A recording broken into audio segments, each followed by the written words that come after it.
Alice Cooper, a single mother, stood on the side of the small road, her eyes following her daughter Lily's confident steps. The girl, only 12 years old, was rollerblading skillfully, gliding over the bumpy road without hesitation. Alice couldn't help but smile, feeling relieved to see her daughter happy and full of energy. These were rare moments in her hard-working life when all her worries disappeared. But suddenly, a sharp voice broke the quiet space. "Stop!" Alice turned around, and immediately a feeling of unease rose within her when she saw the police officer standing in front of her. His eyes were not only filled with suspicion, but also with clear hostility. The peace had been torn apart, and everything had changed in an instant. What would she do to protect herself and her daughter? An inevitable confrontation was approaching, and everything would change from here on out.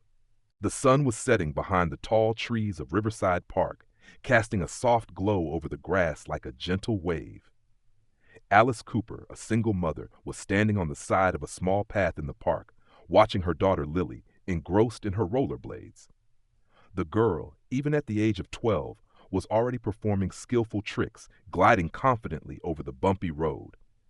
Alice couldn't help but smile as she watched her daughter, her heart filled with pride. These were rare moments she could enjoy after a long day of hard work. Her ex-husband had left, and now everything in Alice's life revolved around Lily.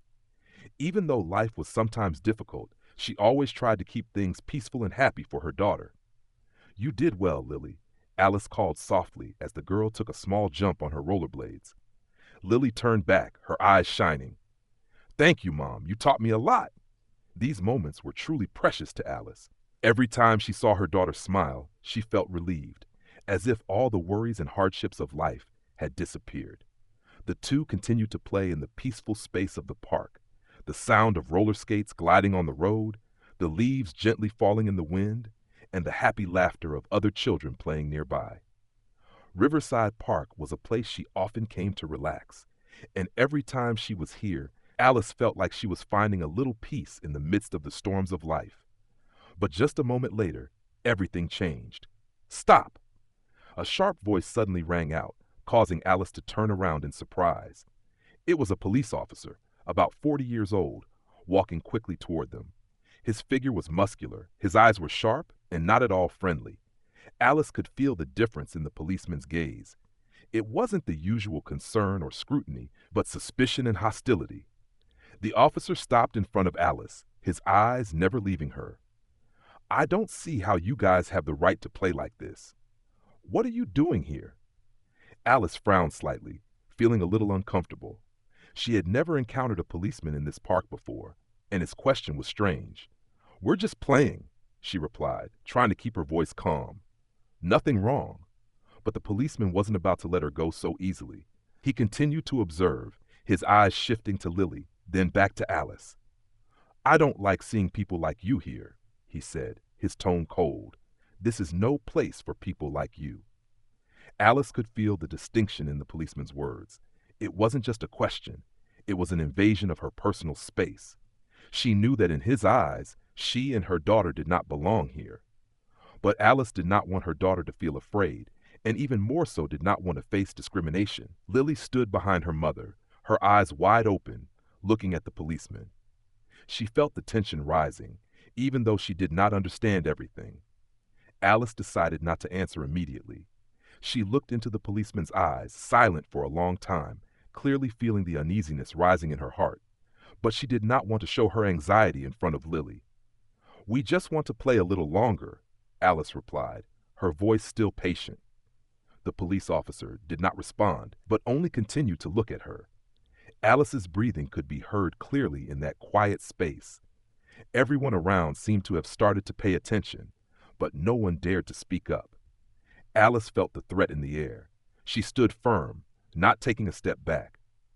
This was a public park. She had done nothing wrong, but the uneasiness was still like a ghost, hovering over her head. She decided to continue teaching her daughter, even though the policeman's eyes were still on them.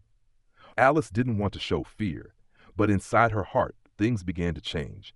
She knew that this time, it wouldn't end so easily. Alice felt a surge of tension rise within her. Everything suddenly became hazy, as if the air in the park had thickened.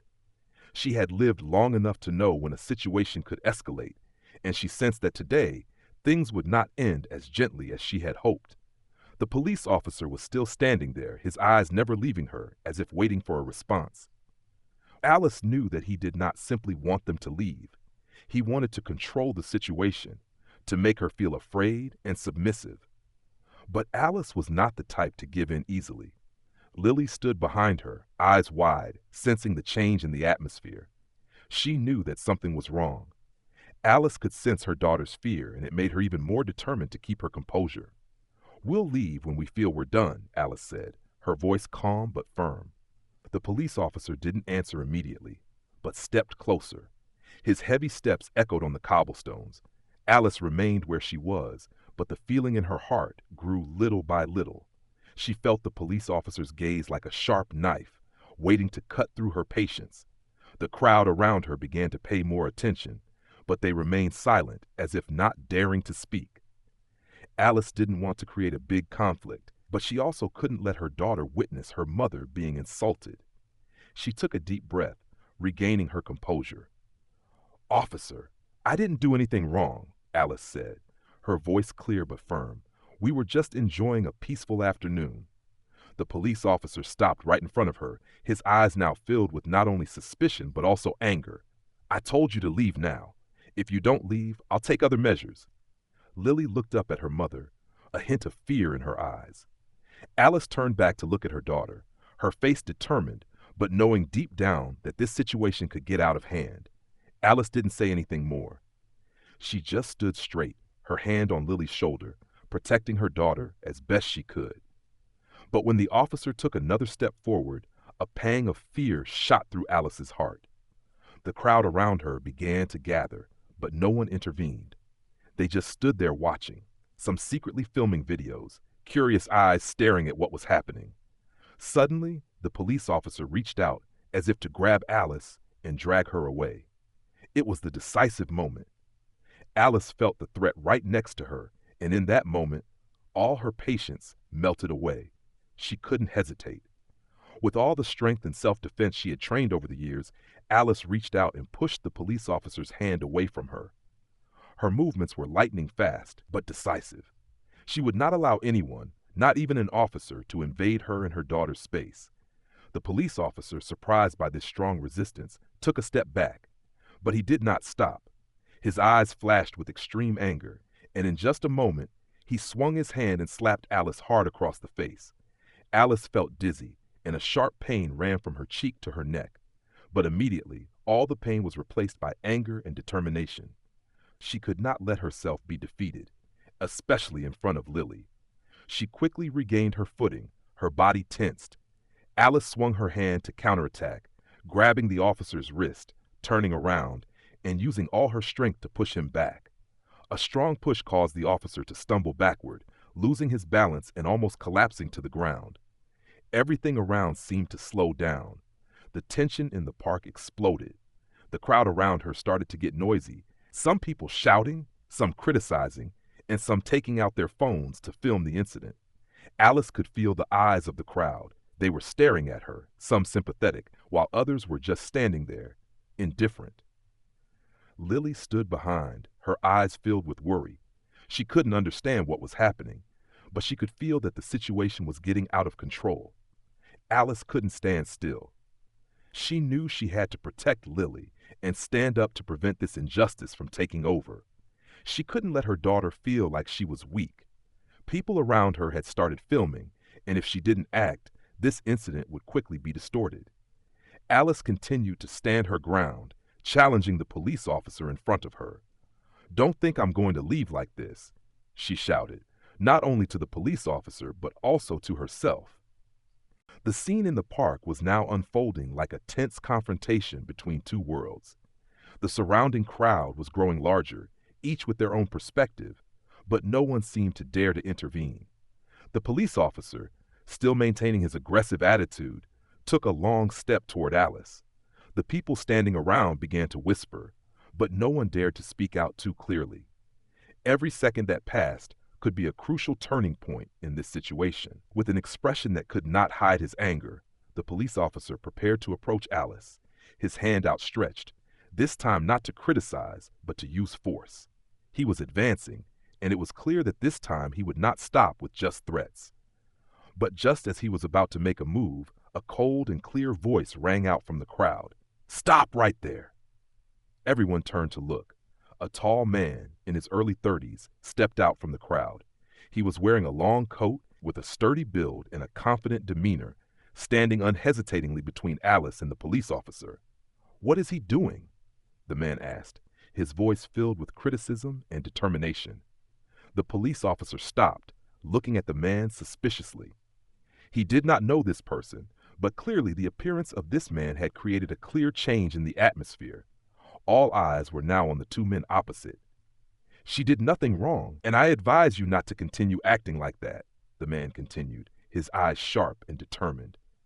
Alice realized immediately that this man was not a passerby. He was not just someone who stood up for justice, but he seemed to know his rights and the law very well. She looked at him suspiciously, but there was no denying the reassurance he gave her. "Officer," the man continued, his tone firm, "your actions are a violation of her freedom. She has a right to be here, and you have no right to force her to leave." The police officer looked at the man for a moment, suspicion still in his eyes, but clearly the presence of Marcus Owens. Yes, this was Marcus Owens, a lawyer famous for fighting for the rights of the oppressed, made the officer hesitate. Not everyone would dare to confront someone like Marcus, especially when he had influence and knowledge of the law. "Who are you to interfere in my work?" the police officer asked, his voice full of challenge, but no longer confident as before. Marcus did not respond to the question, but simply reached into his pocket and pulled out a lawyer's card. He held it up for the officer to see. "I am Marcus Owens, and I have the right to intervene in situations like this. You are violating a citizen's rights, and I will not let this continue." Alice looked at the man standing before her in surprise. She did not expect that someone would stand up to protect her like this. In that moment, the anxiety in her gradually disappeared and was replaced by a new hope. This was no longer just her own fight, but a fight for justice, and Marcus Owens was the one leading the way. The police officer clearly felt the pressure from Marcus's presence. He was not an inexperienced person, but confronting a famous lawyer was not an easy thing. Carter swallowed, then turned to look at the crowd watching, some of whom had started recording. Feeling that he was in a difficult position, the officer finally lowered his voice, no longer confident enough to continue the confrontation. "I won't bother you again, but I'll leave my information with her," he said, turning away without another word. Alice stood there, relieved. She hadn't expected it to turn out like this, but a sense of resilience, like a warm wave, began to spread through her. Lily had been standing silently beside her, eyes wide, but now she could sense the change in the atmosphere. "Thank you," Alice said softly, her voice unable to hide the emotion. Marcus Owens just nodded, his gaze still calm, but there was something about the way he looked at Alice that made her feel less alone. "We need to talk," Marcus said, his eyes on Alice, as if a decision had been made. "Come with me. I'll help you get this out." Alice looked into Marcus's eyes and nodded. She knew that this was just the beginning, and the fight wasn't always easy. But one thing was clear. She no longer had to fight alone. Alice couldn't stop thinking about what had happened in the park. She felt a mixture of pride and anxiety. For the first time in years, she felt like she wasn't alone. Marcus Owens wasn't just a passerby. He was a real person standing up for justice, and he had helped her in her time of need. But at the same time, fear was rising in Alice's heart. She knew that this wasn't the end. This wasn't the first time she had witnessed injustice, and she couldn't imagine what would come after she decided to confront a police officer with power. They were sitting in a small cafe on a quiet street in the suburbs. Marcus Owens had invited Alice here to talk in detail about what would happen next. It didn't take him long to explain that this was just the beginning. The system would not give in easily, and Alice would have to prepare for a long fight. "You did the right thing by not giving up," Marcus said, his voice calm and determined. "But we have to be ready for whatever comes. The people in power will never let us mess with their system." Alice looked at Marcus, her heart filled with emotion. She knew he wasn't just talking about legal issues, but about life, about what she faced every day. They weren't just fighting a personal case, they were fighting for the basic rights of every citizen. "What do you think about the threats I've been getting?" Alice asked, her hands clasped together. She'd been getting anonymous messages all night, all threatening, warning her not to try to go any further. Marcus frowned. "You don't have to worry about those messages. They're just weak. They want you to be scared and stop, but you can't. They're just people who try to hide in the shadows. People like that can't stop us." Alice nodded, but her anxiety still couldn't completely disappear. Every threat, every message made her feel the danger lurking around her. She had lived long enough to know that such threats never came from nowhere. "What do we do next?" Alice asked, her voice ringing with determination, but also with exhaustion. "First, we need to gather all the information and work with the reporters. You need to prepare for a big fight. The crowd will be a strong support for you. But to get that support, we need to have clear evidence, and we need to make the people around you realize that this is a bigger problem than they think." Alice listened, unable to help but feel her anxiety rising. It was not an easy fight, but she was determined. She could no longer let discrimination, abuse of power, and injustice continue. She could no longer live in a society where people like her were not recognized for their rights. The next day, Marcus began helping Alice gather witnesses who could testify to what had happened in the park. They contacted people who had been in the park and asked them if they were willing to speak out. Alice's nerves began to rise as she realized that what she was about to do would change a lot of things in her life. In addition, Alice had to deal with the anxiety of the anonymous messages she received. The threats became more and more serious. Some of the messages made it clear that if she did not stop, there would be serious consequences for her daughter. She didn't know if these threats were true, but she knew that she couldn't be afraid. Late one night, as Alice was getting ready for bed, a new message appeared on her phone. She looked at the screen, feeling a chill run down her spine as she read the short message. "If you continue, not only you, but your daughter will pay the price." Alice felt her heart tighten. It wasn't an empty threat. She knew that this wasn't a joke. Lily was in her room, and Alice decided not to tell her daughter about these messages. She didn't want to worry her anymore. But deep down, Alice couldn't help but feel a strong fear. She wondered, was she putting her daughter in danger? However, she couldn't stop. She had gone too far, and she couldn't turn back. The day of the trial, the atmosphere in Marcus Owens's law office was thick with tension. Alice sat in the corner, her hands clasped together, her eyes focused on the documents Marcus and his team were drafting. Everything was on the line now. Her life, Lily's life, the lives of everyone watching her were all in these legal papers. The day before, they had gathered enough evidence. Video from witnesses to the incident at the park had been verified. Several testimonies from people present there told a truth that no one could deny. Police officer Mark Carter had abused his power, acted violently, and was racist. All of these elements became important evidence in the case. But Alice knew that, despite the overwhelming evidence, she was still facing a system where sometimes the truth did not always prevail. She had lived long enough to know that justice wasn't always easy to come by. "Are you ready?" Marcus asked, his eyes both worried and determined. He was always the steady one, but Alice could see that even he could sense the tension in the air. Alice took a deep breath and nodded. She couldn't back down. Everything was out in the open, and she couldn't give up. Couldn't let people like Officer Carter continue to abuse their power without consequences. "We can't let fear stop us anymore," Alice said, her voice calm but firm. "Thank you, Marcus. I couldn't do this without you." Marcus smiled, though his gaze was still determined. "You did everything. I just kept you going." The next morning, Alice and Marcus entered the courtroom. The bright light from the large windows poured in, creating a cold and solemn atmosphere. Everyone fell silent as they entered, and Alice felt as if she were walking into an inevitable battle. Her heart beat faster when she saw Officer Mark Carter sitting in the dock. He no longer had the confidence he had in the park, but instead, he was nervous. His eyes still did not leave Alice, But there was something in that gaze that made her feel relieved. After all, he knew that he was facing the truth. At this point, Carter's lawyer, a middle-aged man with an arrogant appearance, stood up and opened the defense.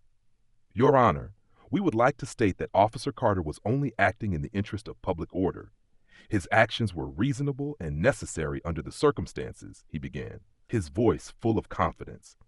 These accusations are not only false, but they are a serious defamation of the honor of someone who works for the safety of the community. Every word Carter's lawyer spoke was like a punch to Alice's heart. But she couldn't let herself waver. She looked into Lily's eyes, sitting in the back with the reporters, and she knew there was nothing she could do but fight. When it was Alice's turn, Marcus stood up and led her to the podium. She felt her heart pounding in her chest, but her hands were steady as she held the microphone. The eyes of everyone around her were on her, and in that moment, Alice felt everything around her shrink. She was no longer representing just herself, but all those who had been and were being oppressed. We did nothing wrong, Alice began, her voice clear but strong. We were just a mother and daughter going to the park to enjoy a peaceful afternoon. Officer Carter not only hurt me, but he abused his power. Not just me, but anyone who feels vulnerable in this society. I cannot and will not be silent. Not just for me, but for everyone who has suffered from this injustice. Alice took a deep breath, her eyes never leaving Officer Carter. Every word she spoke seemed to stab the conscience of everyone in the courtroom. I am not a criminal, and I am not the only one who has suffered from this discrimination. We have the right to live in a just society. Alice's voice echoed in the room, making the air heavy. Her words were not just a testimony, but a call for justice. She stood up not just for herself, but for everyone who has been oppressed. The silence in the courtroom stretched. The reporters began to take down every detail. The witnesses looked at Alice with sympathy. Even some people in the crowd could not hide their emotions when hearing her words. Next came the testimony of the witnesses. One of them was Jack, a middle-aged man who had recorded the entire incident on his phone. When the video was shown, no one could deny the truth it revealed. Officer Carter had used unnecessary force and acted violently without justification. She did nothing wrong, Jack said, his eyes on Alice. I saw everything. The officer approached her in a hostile manner. Alice was just protecting her daughter. When the video ended, silence fell again. Alice could feel the power of the evidence. This was no longer her own story, but the story of the oppressed in this society. At this moment, she was not only fighting for justice, but also for those who could not speak up. Officer Carter stood up, but his eyes were no longer as confident as before. He waved his arms, trying to defend himself, but the confusion and fear were evident in every word. That's not true. I was only acting for the safety of the community. I don't discriminate, Carter shouted, but his voice was no longer strong. I did my job, and I only wanted to protect people. But the truth could not be hidden. His words only made it clearer how wrong he had been. Alice felt she had done the right thing. Each testimony, each piece of evidence, gradually confirmed the injustice she and so many others had suffered. At last, Alice stood up once more, preparing to make her final statement before the court delivered its verdict. Justice is not something that can be ignored just because someone has power. I stand here not just for me, but for all those who have lived and are living in fear. I don't want my daughter Lily's world to be a world where discrimination and violence are the norm. We all have the right to live in a just society where our human rights are not taken away by those who abuse their power. Alice paused, her eyes scanning the room. She felt the empathy and understanding of those around her.